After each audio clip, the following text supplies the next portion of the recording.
এক যুবক নদীর পাড়ে দিয়ে হাঁটছে, অনেক ক্ষুধা লেগেছে, কি করবে বুঝতেছে না, কি করবে, ক্ষুধায় ছটফট করছে। হঠাৎ করে দেখতেছে নদীর পাড়ে দিয়ে একটা ফল, একটা আপেল ভেসে যাচ্ছে।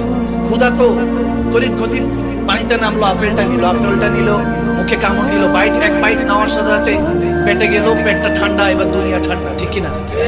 পেট ঠান্ডা হওয়ার পর যখন পেটে গেল, অস্থিরতা কমে গেল, ব্রেন কাজ করা শুরু করলো। আপনি দেখবেন ক্ষুধা লাগলে ব্রেন কাজ করে না, আওয়াজ দেন, ঠিক না? দেখবেন ক্ষুধা লাগলে ব্রেন কাজ করতে চায় না। যখন ব্রেন কাজ করলো, হঠাৎ মনে হলো আপেলটা জানি মালিক কে জানি এই আপেল ফলটার মালিক। ওই যুবকটার নাম ছিল আবু সালে মুসা জঙ্গি। যখন আবু সালে দেখলেন ফলটা খাওয়ার পরে চিন্তা হলো মালিকটা জানি কে, অথচ আমরা কতজনের হক খেয়ে বসে থাকি, খবর থাকে, ঠিক না? যুবক চিন্তা করলেন মালিককে, দৌড়ায় গেলেন। যেহেতু স্রোত যেই সাইডে আসতেছে ওই সাইডে হাঁটা শুরু করলেন, যে এই সাইড থেকে যেহেতু আসতেছে উল্টো সাইডে হাঁটা শুরু করলেন। হাঁটতে দেখতেছেন একটা কিছু দূর গিয়ে দেখলেন একটা ফলের বাগান। ফলের যখন বাগান দেখলেন, বাগানের মালিককে খোঁজা শুরু করলেন। অবশেষে মালিককে পাওয়া গেল, সালাম দিলেন, আসসালামু আলাইকুম। ওয়ালাইকুম সালাম। কি সমস্যা? বলতেছেন যে হুজুর কিছু মনে করবেন না, আপনার বাগান থেকে একটা ফল নদী দিয়ে যাচ্ছিল, ভেসে যাচ্ছিল, হয়তো বা নদীর পাড়ে বাগানটা, তো ফলটা পরে ভাসতে ভাসতে যাচ্ছে, আমার খুব ক্ষুধা লেগেছিল, আমি বুঝতে পারিনি, আমি এটা নিয়ে খেয়ে ফেলেছি, আপনি যদি আমাকে ক্ষমা করে দিতেন তাহলে অনেক উপকৃত হতাম। ওই মালিক চিন্তা করলো ফলের থেকেও, ফলের বাগান থেকেও দামি জিনিস পেয়ে গেছে। জোরে জোরে জোরে সুবহানাল্লাহ। দেখেন আপনার আমার মতোই মানুষ, ওই যে বলেছিলাম আল্লাহ ওয়ালারা এই গ্রহ থেকে ভেসে আসে নাই, উড়ে আসে নাই, এই গ্রহ থেকে, এই পৃথিবী থেকে তেনারা আল্লাহ আল্লাহ রাসূলকে জয় করেছেন, আল্লাহ আল্লাহ রাসূলকে রাজি করেছেন। লাকাদ রাদিয়াল্লাহু আনিল মুমিনিনা ইয ইউবায়িনুকা তাহতা আশ-শাজার। আমার আল্লাহ বলে দিয়েছেন আমার নবীর পথ তোমাদের জন্য কিয়ামত আগ পর্যন্ত খোলা। ইউবায়িনুকা, কিয়ামতের আগ পর্যন্ত খোলা আমার নবীর পথ। এই পথে আমার নবীর দামান করতে পারলে আল্লাহ রাজি হয়ে যায়। সুবহানাল্লাহ বলে। যখন মালিক চিন্তা করলেন এত দামি একটা ছেলে পেলাম, যুবক, এই বয়সে একটা ফলের জন্য এত দূর চলে এসেছে, তাকে ধরে বসলেন, বলেন ক্ষমা করব না, আমার এখানে গোলামি করতে হবে, আমার এখানে চাকরি করতে হবে। এখন হয়তো যুবক বেচারা বেকায়দা করে বলতেছে ঠিক আছে হুজুর, একজন আলেম ছিলেন তিনি, ঠিক আছে হুজুর আপনার কাছে আমি খেদমত করব। যখন খেদমত করছেন দেখা গিয়েছে হাদিসে রওয়ায়াত এসেছে যে 12 বছর খেদমত করেছে। কয় বছর? 12 বছর। 12 বছর গোলামির পরে যখন ওনাকে ছাড় দিবে একটা ফলের জন্য, একটা ফল খেয়েছে, আমরা বান্দার হক মেরে খেয়ে দিই, খবর থাকে না, বান্দা ভালোমতো শুনে সত্যবাদী হওয়ার চেষ্টা করুন, ভিতরে সততা আনো। প্রত্যেক বছর মিলাদুন নবীর মাহফিল, রবিউল সানির মাহফিল, কোরআন সুন্নাত দরস, রোজা, ইফতার, সেহরি, তারাবি, ঈদুল ফিতর, ঈদুল আযহা, কত লক্ষ লক্ষ হাজি হজ করে আসে, উমরা করে আসে, এরপরও দুনিয়া যেই সেই, পরের দিন থেকে আবার গুনাহ, ঠিক না? যখন ওই আল্লাহ ওয়ালা ওই যুবকটা বলছেন হুজুর আমাকে ছেড়ে দেন, আমাকে ক্ষমা করুন, 12 বছর পর ক্ষমা করতেছে, তবে শর্ত একটা, এই শর্তে রাজি হলে সে বলতেছে হুজুর শোনা লাগবে না, রাজি আছি। বলে শুনে নাও, আমার একটা মেয়ে আছে, তাকে বিয়ে করতে হবে। বলে কি বলেন হুজুর? বলে হ্যাঁ বিয়ে করতে হবে। সে তো মনে করছে পুরস্কার, দেখে যাও মা ইমতিহান, বলছে আমার মেয়েটা কুৎসিত, বিয়ে করতে হবে। ছেলে বলতেছে এরপরে মাফি দিবেন তো, মাফ করবেন তো? বলে হ্যাঁ মাফ করবো। বলে রাজি আছে। ক্ষমা নিয়ে নিল, বিয়ে শাদী হলো, কালমা হলো, রাতের বেলায় স্বামী স্ত্রী, যুবক যুবতী একসাথে হলো। যখন যুবকটা ঘোমটা যখন সরালো তার স্ত্রীর ওয়াইফ, দেখে যে পূর্ণিমার চাঁদ, লাফ দিয়ে খাটের থেকে দরজাটা খুলে দৌড়। হুজুর! বলে কি হয়েছে বাবা? আজকে তোমাদের বাসরাত, থাকো একসাথে, আজকে রাত তো তোমাদের জন্য নেয়ামত, ঠিক না? বলে হুজুর আমি তো থাকবো না, চিন্তা করতেছে যে এক ফলে 12 বছর, ভুল ঘরে যদি ঢুকি কত বছর, ঠিক ঠিকানা তো নাই, ঠিক না?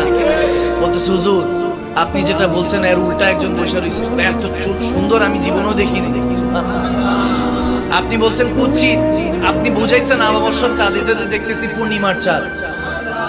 বলে হ্যাঁ ঠিকই দেখছো, এটাই আমার মেয়ে। বলে হুজুর কিভাবে হলো? বলে হ্যাঁ আমার মেয়ে কখনো তার বাবা মা ছাড়া কাউকে দেখে না, এই জন্য বলেছি অন্ধ।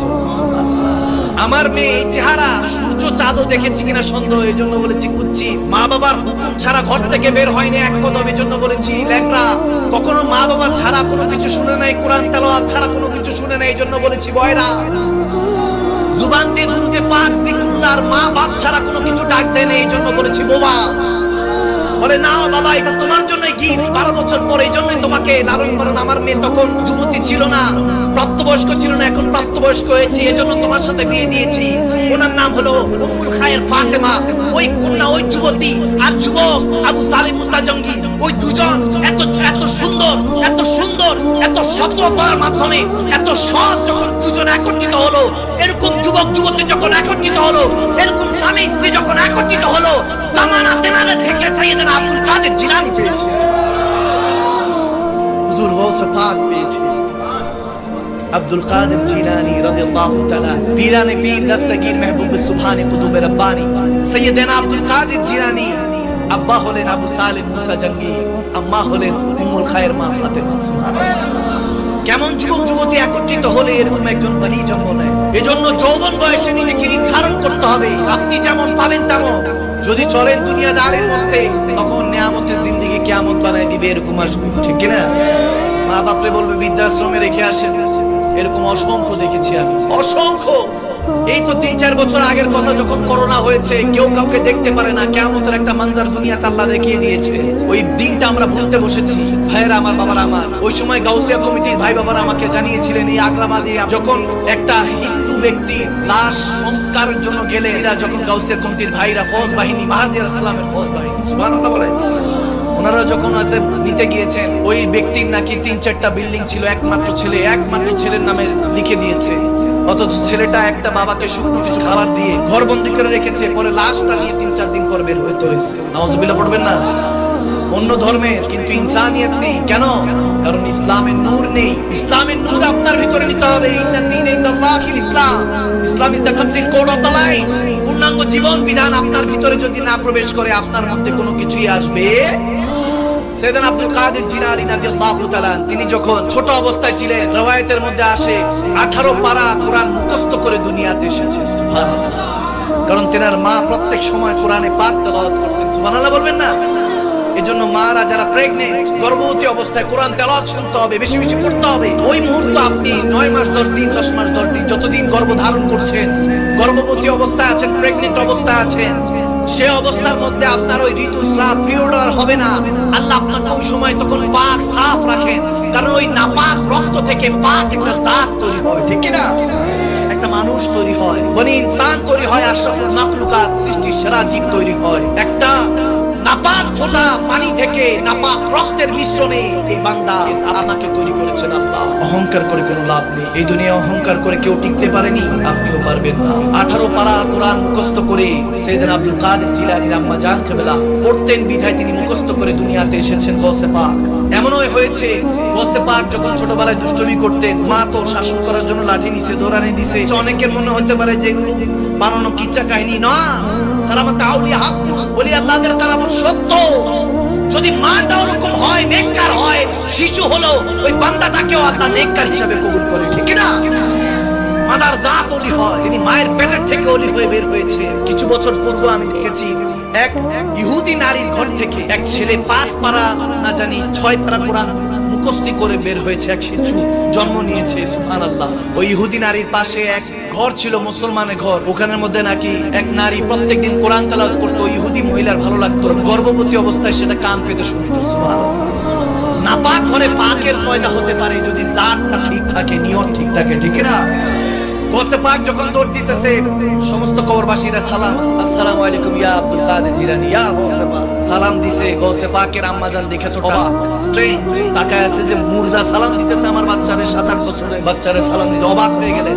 তখন আম্মা জান কেবলা বুঝতে পারলেন আমার ছেলে 8-10টা ছেলের মতো না। পাঠিয়ে দিলেন জিলান থেকে 40 দিরহাম এখানে পকেটের মধ্যে বেঁধে দিলেন, সুই সুতা দিয়ে বেঁধে দিলেন, কেউ যাতে না দেখে। ওয়াকিয়াগুলি এর জন্য স্মরণ করিয়ে দিচ্ছি যাতে আপনার রিভাইজ হয়। যত বেশি পড়বেন, যেমন সূরা ফাতিহা, আপনি যত বেশি পড়বেন তত বেশি মনে থাকবে। সূরা ফাতিহা যেমন 5 ওয়াক্ত নামাজের প্রতি রাকাতে পড়তে হয়, এটা দ্বারা আল্লাহ বুঝিয়ে দেন ইহদিনাস সিরাতাল মুস্তাকিম, ইয়া আল্লাহ almighty please guide us to straight path. আপনাকে আল্লাহ বুঝায়, বান্দা পড়তে থাক, আল্লাহ আমাকে দেখাও সেই পথ যে পথে তোমার স্বজনরা, তোমার প্রিয়রা চলেছে, ঠিক না? আল্লাহর কাছে প্রার্থনা করি, প্রতি রাকাতে পড়ি এরভাবে আপনাকে রিভাইজ দিতে হবে প্রত্যেকটা হাদিস, প্রত্যেকটা কোরআনের আয়াত, ওয়াকিয়া। ডাকাত চেক করছে সবাইকে, কাউকে পাচ্ছে না। যখন গৌসে পাক আব্দুল কাদের জিলানীকে, ছোট্ট আব্দুল কাদের জিলানী বাচ্চা অবস্থায় যখন চেক করছে, তখন গৌসে পাক বলতেছে তুমি তালাশ করলে পাবা না, তবে আমার কাছে 40 দিরহাম আছে। সুবহানাল্লাহ কোন সুবহানাল্লাহ বলেন না? বলে 40 দিরহাম আছে। এখন ওই চোর ভালো মতো তালাশ করে দেখে পায় না। সর্দারকে ডাক দিল, সর্দার বলতেছে কি ব্যাপার আছে আপনার কাছে? বলে হ্যাঁ আমার কাছে 40 দিরহাম আছে। বলে কোথায় আছে? তখন তিনি বলতেছে একটা ছুরি দেন, নাইফ। ছুরি নিলেন, পকেট কেটে 40 দিরহাম যখন বের করলেন, ওই ডাকাত তো অবাক। বলে কি বলেন? আপনি তো না দেখালেও পারতেন, আপনি দেখাচ্ছেন কেন? তখন তিনি বলতেছেন আমি ইসলামের অনুসারী, আমি নবীর উম্মত। আল কাযবু হিলাক ওয়াল কুফরু যুলমাত, মিথ্যা ধ্বংস করে, কুফরি অন্ধকারের দিকে নিয়ে যায়, ঠিক না? বলে আমি মিথ্যা বলি না, মিথ্যা বলা মহাপাপ।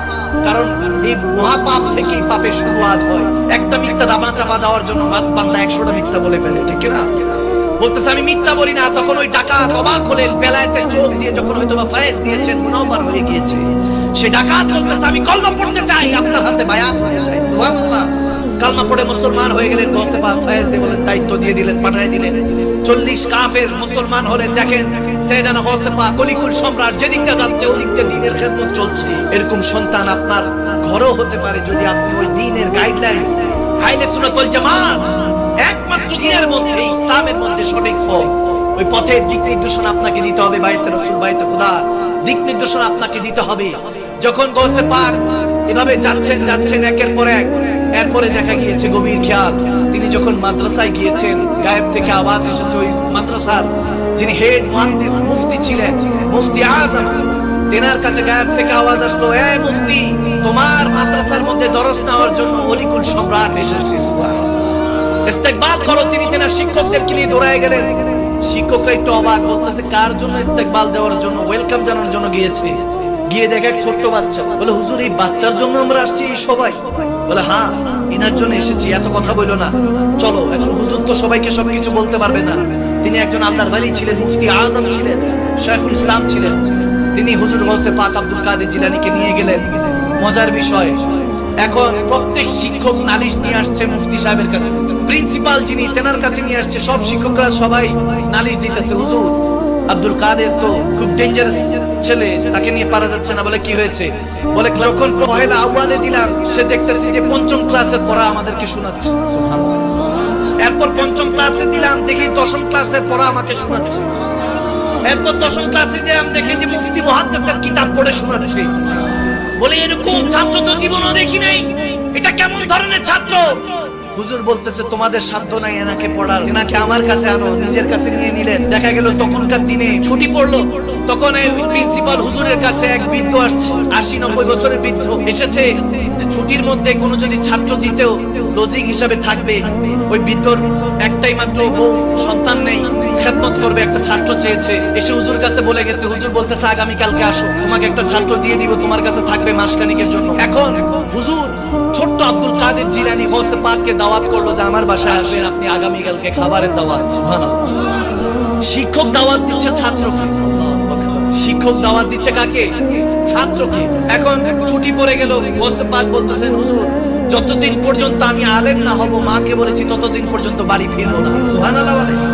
গৌসে পাক হয়ে গেলেন। তখন প্রিন্সিপাল হুজুরের কাছে দাওয়াত খেতে যখন গিয়েছেন, বাসায় আসলেন, দাওয়াত খাইলেন। ওই বৃদ্ধ অপেক্ষা করছে, খাবার দাবার হলো। বৃদ্ধকে বললেন যে এই যে যিনি আছেন, এই ছোট্ট বাচ্চা আব্দুল কাদের, ওনার নাম, জিলান থেকে এসেছে, আপনি তেনাকে নিয়ে যান, আপনার বাসায় এখন থাকবে, যদি কোনো কাজ থাকে তিনি করে দিবেন, সমস্যা নেই। ছোট্ট আব্দুল কাদের জিলানী শিশু অবস্থায় বলতেছেন আমার 3টা শর্ত। কয়টা? বুড়া দেখতেছে এমনি হ্যাংলা পাতলা, নিতে ইচ্ছা করতেছেন, আবার শর্ত দিছে। বলছে কি শর্ত? আব্দুল কাদের জিলানী শর্ত দিচ্ছেন, বলতেছে শর্ত হলো আপনার যে কাজ আছে সেই কাজ আমি করে দিব, এরপর আমাকে ডিস্টার্ব করা যাবে না। প্রথম শর্ত, আমাকে ডিস্টার্ব করা যাবে না, আমাকে বিরক্ত করা যাবে না। দ্বিতীয়ত, আমার রান্না ওযু অবস্থায় করতে হবে এবং কাপড়টা ওযু অবস্থায় ধুয়ে দিতে হবে। মুশকিল ফয়সালা শর্ত। বলে ঠিক আছে। তারপর বলে থার্ড ওয়ান, যখন আমি দরজা বন্ধ করে দিব আমার রুমে, আমাকে বিরক্ত করা যাবে। কঠিন শর্ত। বৃদ্ধ হুজুরের দিকে অসহায় ভাবে তাকায়, হুজুর কারে দিতেছে না, এর নিয়ে গেলে তো আমি মুসিবতে পড়বো, আমার উপকারের থেকে অপকার বেশি। এখন হুজুরের কথা তো ফেলতে পারবে না, বলতেছে নিয়ে যাও। জি, ওই বৃদ্ধ বলতেছে জি হুজুর। নিয়ে গেল। হুজুর গৌসে পাক আব্দুল কাদের জিলানী গিয়েছেন, কাজকর্ম করেন, দেখতেছেন যা কাজ দেয় 5 ঘন্টার কাজ 1 ঘন্টায় শেষ। করে টোরে খাবারও খাচ্ছেন, খাবার খাচ্ছেন, খাওয়ার আগে জিজ্ঞেস করতেছেন খাবারটা কি ওযু সহকারে বানানো হয়েছে? বলে হ্যাঁ ওযু করেই রান্না করেছে। বলে আমার কাপড়টা কি ওযু করে ধুয়ে দেওয়া হয়েছে? বলে হ্যাঁ ধুয়ে দেওয়া হয়েছে শর্ত অনুযায়ী। বুড়া বুড়ি দুজন নারাজ। বলে কাকে ধরে নিয়ে আসছেন? আমাদের খেদমতের থেকে দেখি ওনাকে খেদমত করতে হয় বেশি। এখন বলে কিছু বলা যাবে না, হুজুর শাইখুল ইসলাম দিয়েছেন। দেখতে দেখতে হুজুর গৌসে পাক কাজ করে দরজা বন্ধ হয়। এখন দেখে কি ব্যাপার, দরজা যখন বন্ধ হয়েছে 1 দিন 2 দিন 3 দিন 4 দিন পার হয়ে যায়, দরজা খুলে না। বুড়ি ডাক দিয়ে বুড়াকে বলে তার জান দেখেন মরে গেছে কিনা দেখেন। যায় দরজা যখন নক নক করতেছে, গৌসে পাক দরজা খুলে দিলেন। একটু বিরক্ত সহকারে কি হয়েছে, সালাম আদান প্রদান হলো। বলে না আপনি জিন্দা আছেন? বলে হ্যাঁ আমি জিন্দা আছি। কোনো কাজ আছে? বলে না। বলে তাহলে আমাকে বিরক্ত করেন না।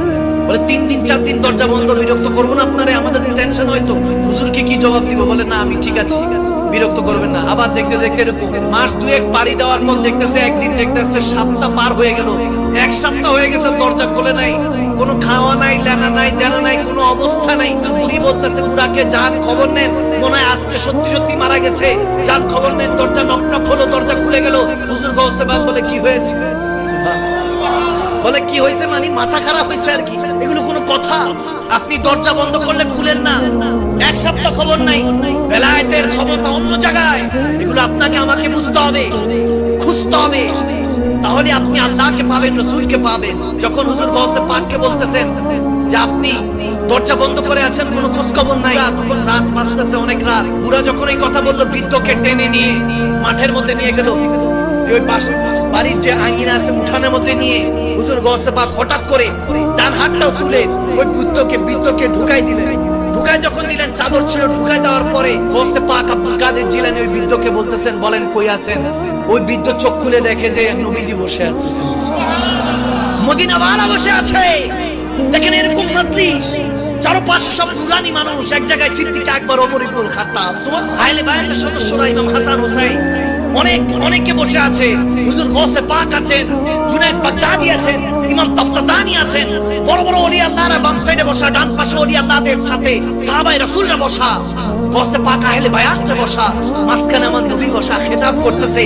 ওই বৃদ্ধকে বলতেছে কি দেখা যায়? বলে হুজুর সবাইকে দেখতেছি। বলে আমাকে দেখোসনি? বলে হ্যাঁ হুজুর আপনাকেও দেখা যাইতেছে নবীজির পাশে। বলতেছে এরপর দেখ আর কাউকে চিনোস কিনা? ওই লক্ষ লক্ষ নুরানি ওই সকল ওয়ালাদের সাথে দেখতেছে ওই বৃদ্ধ নিজেও বসে আছে। বলে হুজুর আমিও তো আছি। বলতে দিলে এই গৌসে পাক গর্দানটা উঠিয়ে বলতেছে 40 দিন ধরে বাড়ির বাইরে আসো, চাপ ওর সাথে দেখা করে আসো। 40 দিন ধরে তুই বাড়ির বাইরে আছিস, ওর সাথে দেখা করে আয়। ওই বৃদ্ধ বলতেছে কি বলেন হুজুর, 1 মিনিট 2 মিনিট হয়েছে কি 40 দিন নাই? যায়া যখন বুড়ির কাছে গেছে, বুড়ি তো বুড়ারে ধরে যত রকমের কান্না আছে, ধইরা কই গেছো, কি করলাম, তোমার কি কোনো দোষ হয়েছে, কোনো কিছু কি বলেছি? বলে কি হয়েছে?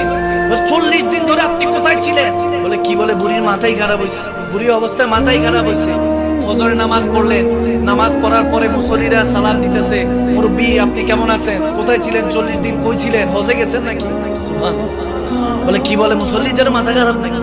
এরপর যখন এলাকায় বের হয়েছে সবাই সালাম দেয় বৃদ্ধ লোককে, তিনি অবাক, বুঝতে আর দেরি হলো না। এই সব বেলায়েতের শাহিনশাহ কেরামত, ঠিক না? ওলিকুল সম্রাটের বেলায়েতের দৃষ্টি পড়ে গিয়েছে। তেনার কলম যখন খুলে গেল, গোরায় গৌসে পাকের কদমে গেলেন, গিয়ে বলতে হুজুর আমাকে মাফ করেন, আমি এখনই কলমা পড়বো, আপনার হাতে বায়াত নিব।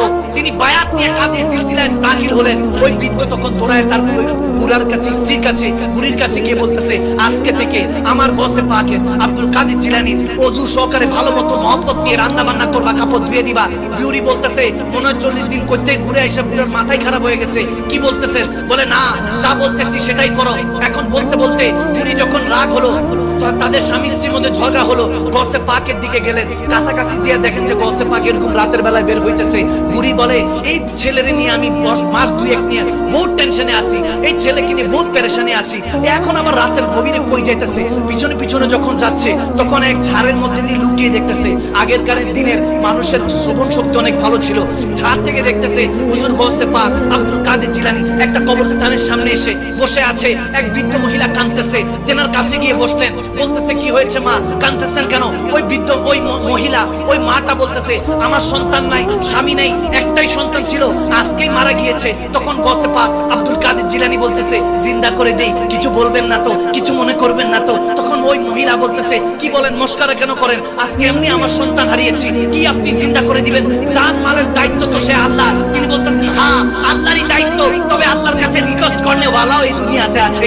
তখন ওই মা বলতেছে কি বলেন, বলে হ্যাঁ। তখন ওই গৌসে পাক বলতেছেন কুন বিইজনিল্লাহ, কোন জায়গায় এসেছে কুন বিইজনি, বলেছেন কুন বিইজনি, যে আমি বলতেছি আব্দুল কাদের আল্লাহর হুকুমে দাঁড়িয়ে যা। ওই যুবক মৃত অবস্থায় দাঁড়িয়ে গেল, দাঁড়িয়ে সালাম দিচ্ছে। ওই মা তো অবাক হয়ে গেল। তখন মা ছেলেকে কালমা পড়িয়ে আবার বায়াত দিয়ে তাদেরকে ফায়েজ বরকত দিয়ে পাঠিয়ে দিলেন যে তোমরা অন্য জায়গায় চলে যাও, এখানে তো তোমার ছেলে মারা গিয়েছে জানে, অন্য গ্রামে চলে যাও। চলে গেলেন। এদিকে ওই বুড়ি বাস ছাড় থেকে এই কাহিনী দেখে অবস্থা খারাপ, যখন দেখে মুর্দা জিন্দা হয়ে গেছে, মাথা খারাপ হয়ে গেছে, তখন বুড়া খুঁজতেছে আমার বুড়ি কই গেল। হুজুর গৌসে পাকের কাছে আসলেন, বলেন হুজুর আমার বুড়ি পাচ্ছি না, আমার স্ত্রীকে পাচ্ছি না। বলে ওই বাজারে পড়ে আছে, কারামত দেখছে তো, মাথা ঠিক নাই। যতক্ষণ পর্যন্ত কারামত বান্দা দেখে না, ততক্ষণ পর্যন্ত আল্লাহ সেজদা কি, নবীর দুরূদ কি, তা বান্দা বুঝতে পারে না। যখন দেখে যায় তখন তার কলম খুলে যায়, কাশ খুলে যায়, তার সে চোখ বন্ধ করেও তো দুই কাঁধের ফেরেশতা দেখে, চোখ খুললেও দুই কাঁধের ফেরেশতা দেখে, চোখ বন্ধ করেও নবীকে দেখে, আল্লাহকে দেখে।